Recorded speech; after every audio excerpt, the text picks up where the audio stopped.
Hello, my name is Ethan Hewlin. Like you, I live in a world that never stops moving. Also like you, I have stories. These are my stories. The true stories of a tryhard.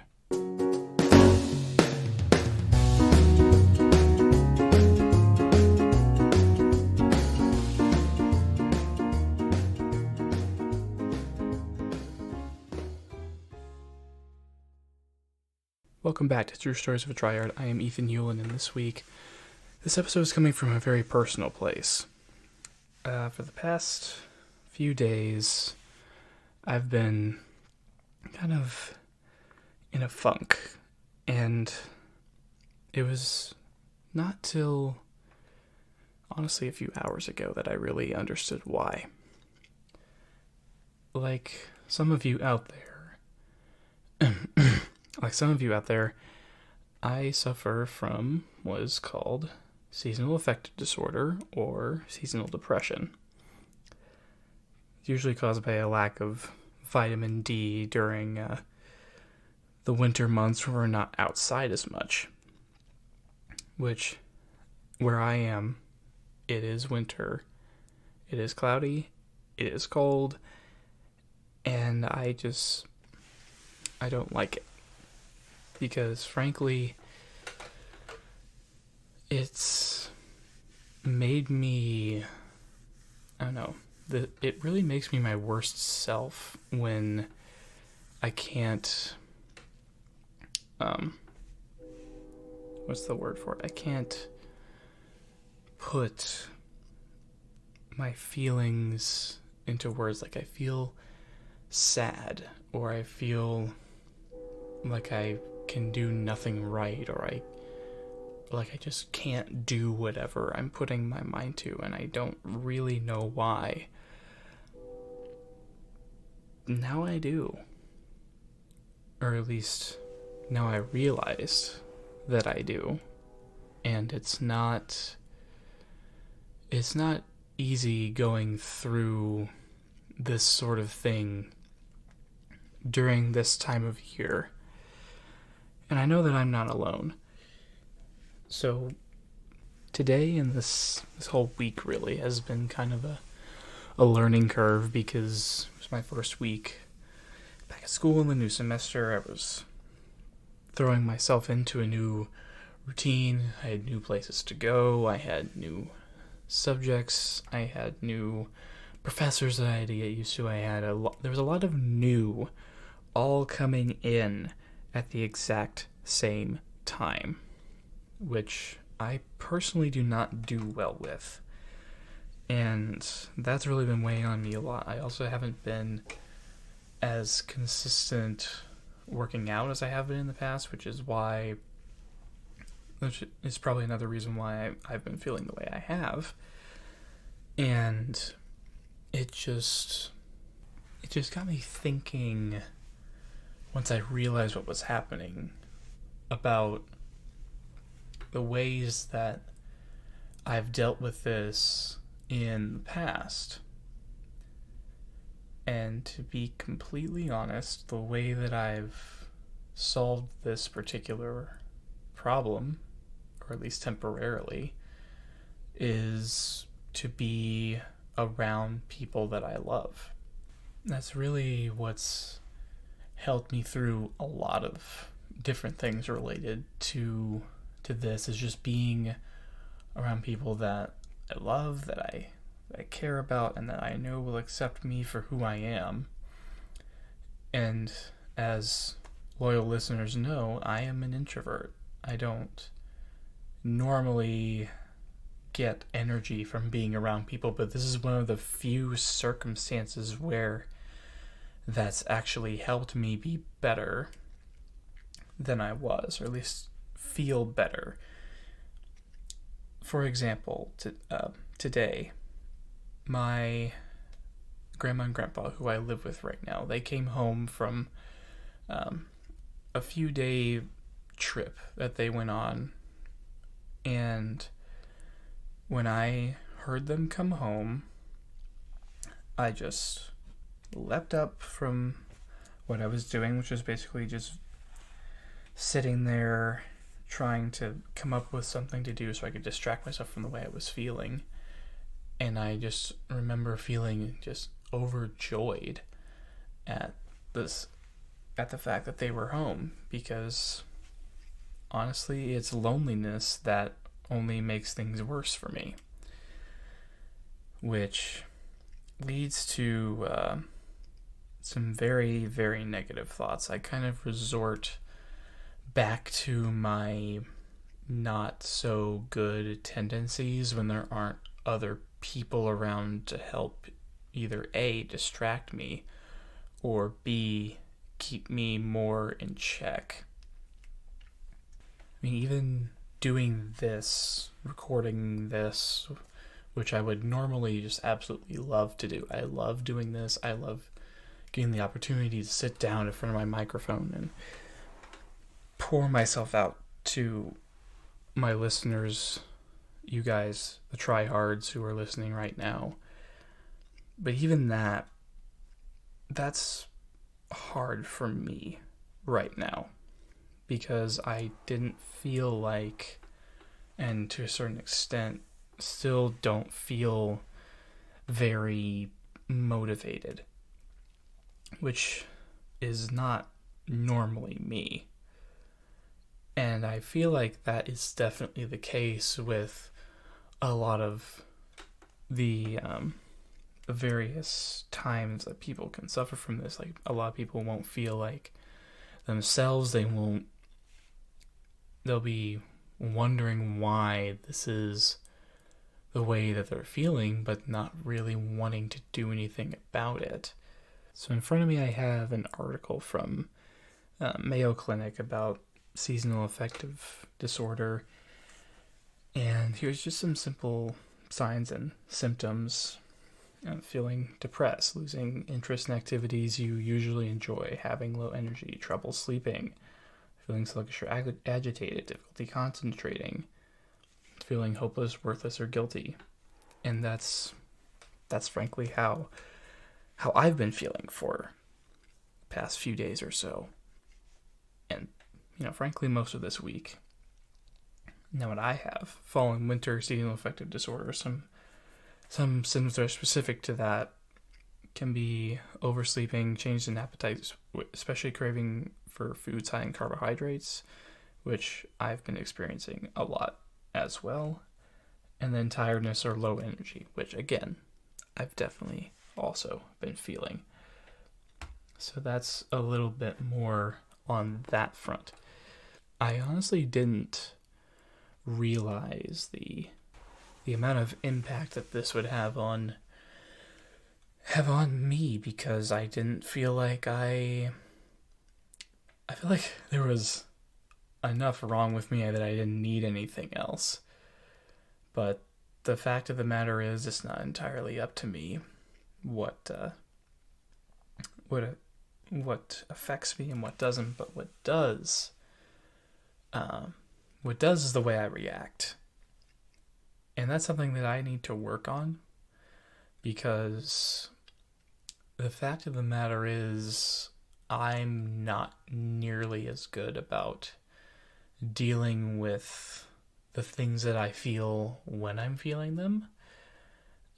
Most of that comes from after the fact. I'm more reactive than proactive. I take a look at the situation after it happened, and as with a lot of things, I tend to overanalyze. I look very deep, and I'm kind of like a broken record. So I go, around and around, thinking about it over and over again. What could I have done better? What could have changed this? What could have prevented this from happening? What could have, in the whole, what could have, what should have. And I shoulda, woulda, coulda all I want. But the bottom line is that, I don't remember who exactly said it, but life is 10% what happens and 90% how we react to what happens. And that's a lesson that I am continuing to learn on a at least weekly basis, probably more so of a daily basis, because life has been throwing me a lot of curveballs recently.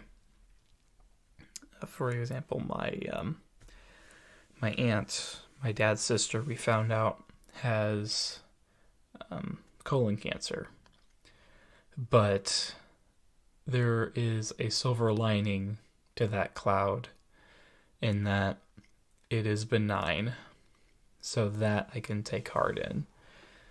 And I can also take heart in appreciating how positive of an attitude she's having throughout this whole thing.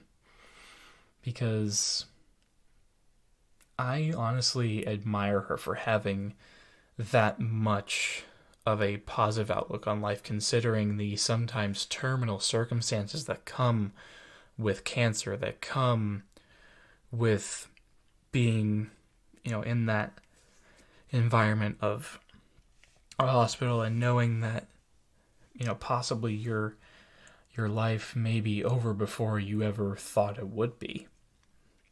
Which is, I can't even fathom it at this point. Even though one of my fellow podcasting friends, Julia Schmidt, has already gone through, she's already gone through chemotherapy, and she did that when we were in high school together. She lost all her hair. She has to wear wigs. It's a whole deal. And I honestly wish that, I'll probably have her on here at some point to talk about that. But as of right now, I'm just trying to stay as positive as I possibly can, because that's what's really keeping me going, is the other people around me, the people who are encouraging me, the people who keep wanting me to make this podcast, like you who is listening right now, whoever you are, wherever you are mentally, as well as where you are physically. That is who this is for. Because none of us can do this alone. And I've said it before, I'll say it again, because it's something that my dad says all the time, is that life is all about relationships. And even the relationships that aren't necessarily mutual can still mean a lot. And here's what I mean by that. On the day that I'm recording this, someone that I grew up admiring, the late Kobe Bryant, died in a helicopter crash with his oldest daughter and several other people. And even though Kobe didn't know my name, he probably doesn't even know that I existed, to be perfectly honest. But that's not going to stop me from feeling the way I feel about how he made me fall in love with basketball. I mean, professional basketball anyway. I've always grown up in a house that really liked sports. Like my dad loves football, basketball, and baseball. My grandpa played football for the University of Missouri. But Kobe was one of the many athletes that I grew up admiring, and seeing him play was a privilege. And I know, and he's special to me because he's the only basketball player to ever win an Oscar, to my knowledge, for his short film a few years ago called Dear Basketball, which was honestly amazing, because though I don't share that specific kind of connection to the sport that he does, I can still appreciate that level of connection to something that you're really passionate about, which for me was it was movies. movies have always been a way for me to both escape the world around me and also a, a teacher. A teacher for so many different lessons that no school, no matter how good it is, could ever teach me. But Kobe also inspired a generation to always yell his name when they threw a wad of paper into the trash can in third grade, or threw something into something else that looked like a hoop. His name was synonymous with that, and that's something that will never change or go away.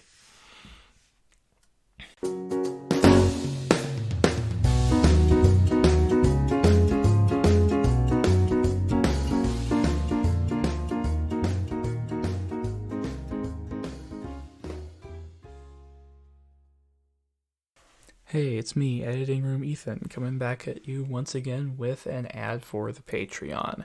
So I know I've been plugging this for a little bit. I really want to get that out there, that I cannot stress how important it is to have relationships when you're going through various points in your mental health journey, good, bad, or ugly. So I'm here to tell you about my Patreon tiers to help build this community up a little bit. So at the $5 tier, you can join the Discord server, which is where all the cool people hang out. At the $10 tier, you get end-of-episode shoutouts. You can have unedited episodes and Discord access. And with the $20 tier, you get bonus audio drama content in addition to everything else in the previous tiers. And now back to the show.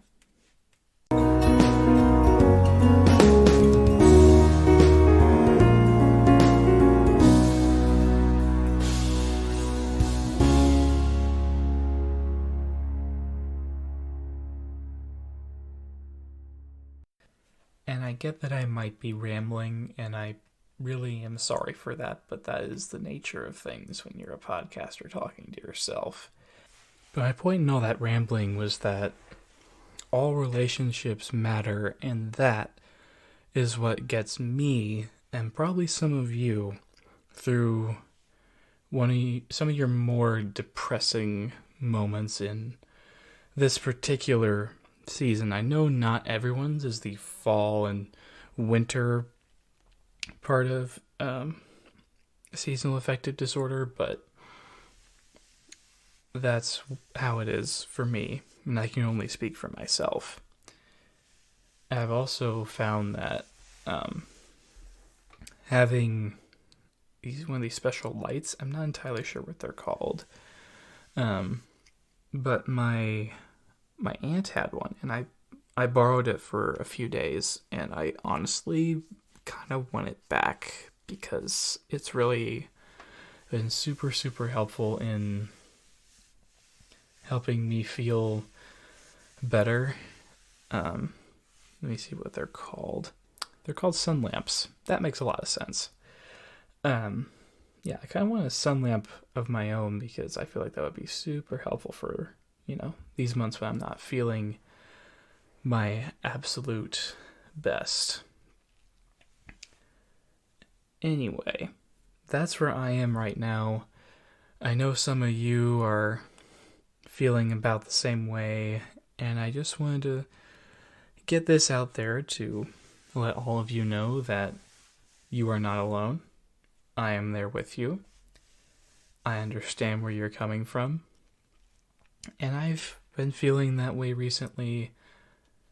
And please do not wait to reach out to me or someone that you trust when you start feeling this way. Because that's not you. That's not me. That's the worst part of you. It's the worst part of me, but it is not all of you. It is not all of me.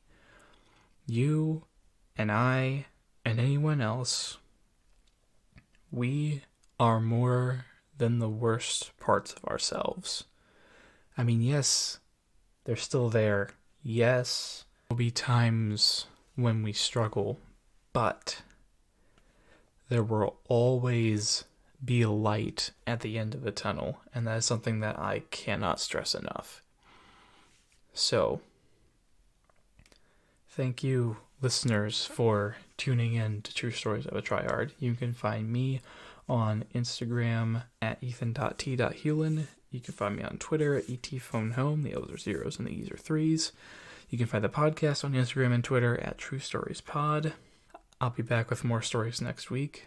So until then, this is Ethan Hewlin, signing off.